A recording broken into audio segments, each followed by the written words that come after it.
the 10th round of the FI, the 12th round of the FI Motocross World Championship, the MXGP of Great Britain at Matterley Basin.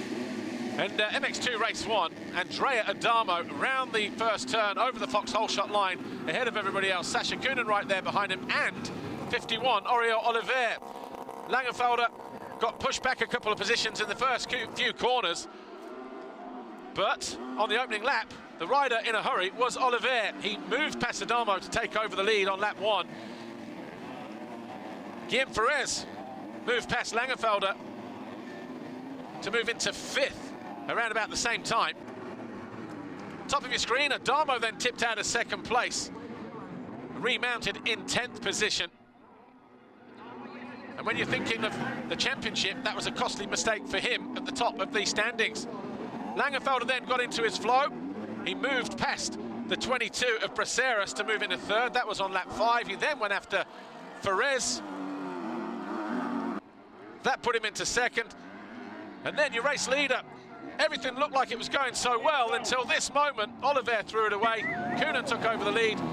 Oliver picked himself up in 2nd. Langenfelder, though, in 3rd. Needed a couple of laps just to find his way past the Spaniard. And then when he got the opportunity to move by Coonan, he took it with both hands. And he went on to win comfortably as well. Langenfelder with his 6th win of the year from Sasha Coonan, Oliver, McClellan and Ferrez.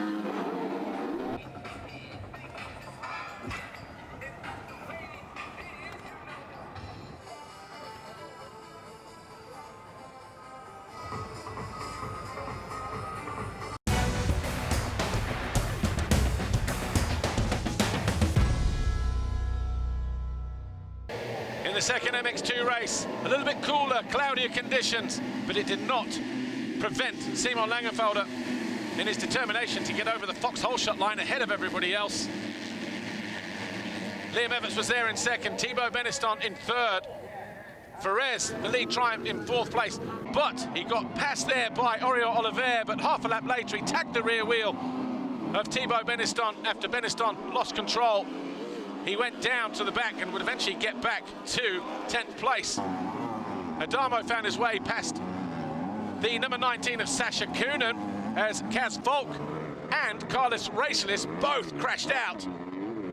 Volk would eventually come home in 16th, Racelis outside of the points. But Adamo's move on Coonan was for 5th place on lap 4.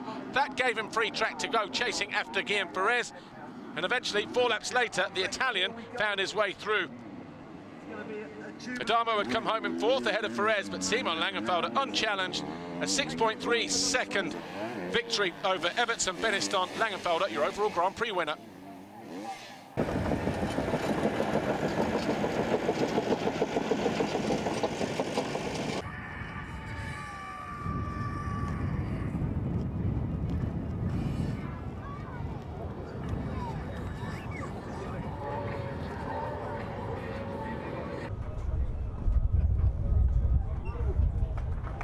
Then Steve Dixon.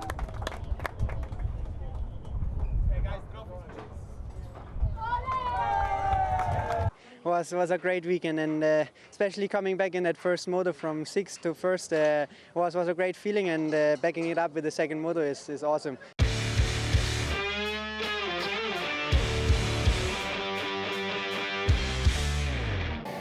In MXGP race 1, Jeffrey Hurlings down there on the inside gates, wrestling bar to bar with Roman Fevre, but it was Lucas Coonan over the foxhole shot line for the 10th time. Koldomov emerged there in 2nd, Fernandez 3rd. Hurlings and Fevre were right there, so too Kai Rowley early on as he muscled his way past Fevre into 5th place. Fevre then got the better of Kai Rowley to move by before the end of the lap to move back into that 5th place. Then your race leader, Lucas Coonan, fell on lap 2 from 1st to 2nd. Glenn Koldenhoff moved on by, and for the next 14 laps, he controlled the race as Hurlings then started to warm up. He moved by Fernandez to move into 3rd. That was on lap 6. He then went after Coonan to move into 2nd, and it looked like Coonan was maybe just going to settle there. But then he had other ideas. So too did Roman Fevre as he moved by Fernandez to move into 4th on lap 9. Then Jeffrey Hurlings, whilst closing in on Koldenoff, he just stumbled and fell out of second. He picked himself up in fourth, which is where he would finish. Koonin and Fevre went through. Fevre didn't really offer a challenge. And even though Koonin caught Koldenoff, it was Koldenoff who went on to take Mantic's first race win. In his first win since 2023, Koonin, Fevre, Hurlings, Fernandez were next.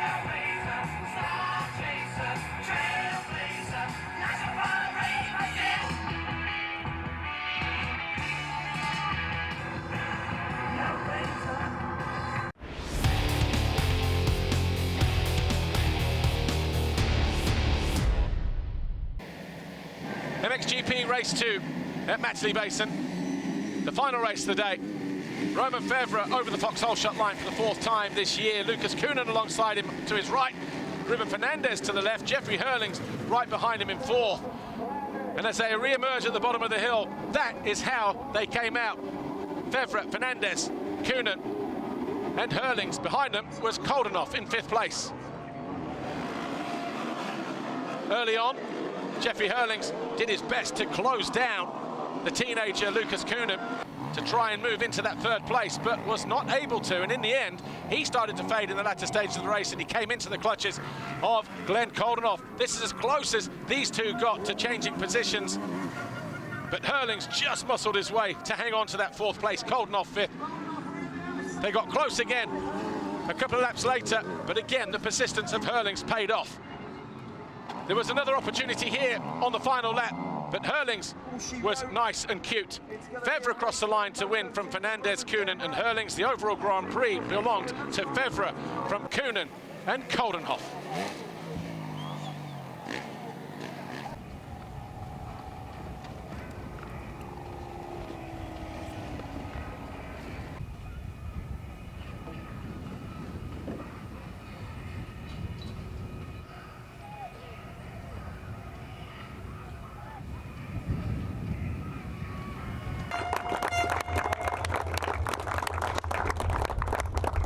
And Steve Dixon.